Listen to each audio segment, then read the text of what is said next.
था, इसीलिए परमेश्वर ने उसको बरकत दी थी। और शैतान जब उसे उजाड़ने के लिए आता था तो कहता था कि मैं उसे उजाड़ नहीं सकता हूं क्योंकि तूने उसके आसपास बाड़ा बांधा हुआ है।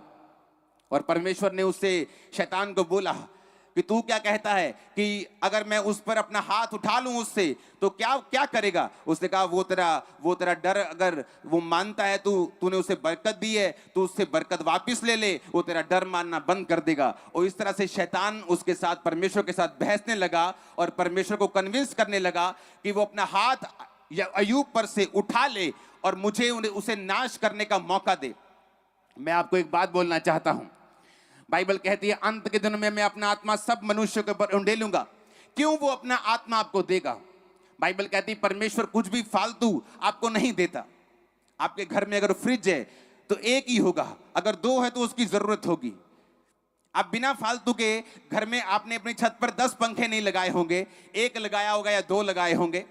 बहुत बड़ा हाल होगा तो 4 लगाए होंगे, लेकिन आपने 50 पंखे वहां नहीं लगाए होंगे। आप उन चीजों को नहीं लगाते, नहीं खरीदते जो आपके फायदे की नहीं है।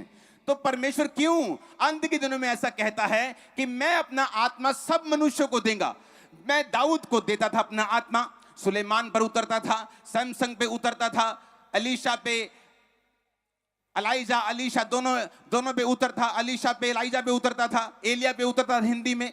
हाँ, उसका आत्मा सैमसंग पे उतरता था, शैमूल पे उतरता था, किसी पे उतरता था। लेकिन वो क्यों ये कह रहा है कि अंत के दिनों में मैं अपना आत्मा सबको दूंगा। मैं 12 साल वाले को भी दूंगा, मैं 80 साल वाले को भी दूंगा, विश्वासी को भी दूंगा, प्रेरित को भी दूंगा, पास्टर को भी दूंगा, वॉलंटियर को भी दूंगा, एक 6 महीने के विश्वासी को भी दूंगा।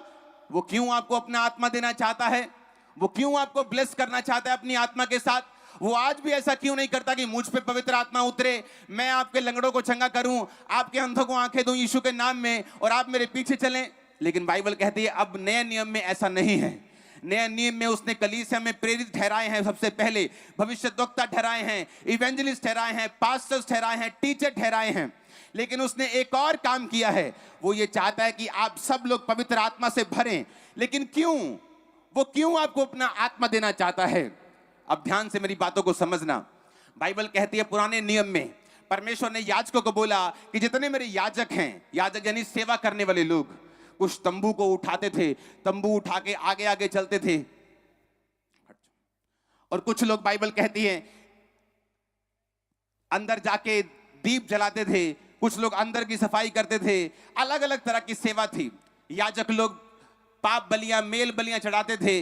महायाजक लोग साल में एक बार लहू लेकर परम पवित्र स्थान में तंबू के अंदर जाते थे। तो बाइबल कहती परमेश्वर ने कहा था मेरे याजक लोग जो होंगे मैं उन्हें बेस्ट आशीष दूंगा, मैं उन्हें उत्तम से उत्तम तेल दूंगा। यानी अगर 10 तरह का तेल है तो इस पंजाब में मैं बोलूं कि 10 तरह का अच्छे से अच्छा सरसों का तेल लेके आओ। तो परमेश्वर ने कहा जो बेस्ट 10 होंगे और 10 में से जो बेस्ट होगा मैं अपने याजक को दूंगा, मैं उसे उत्तम तेल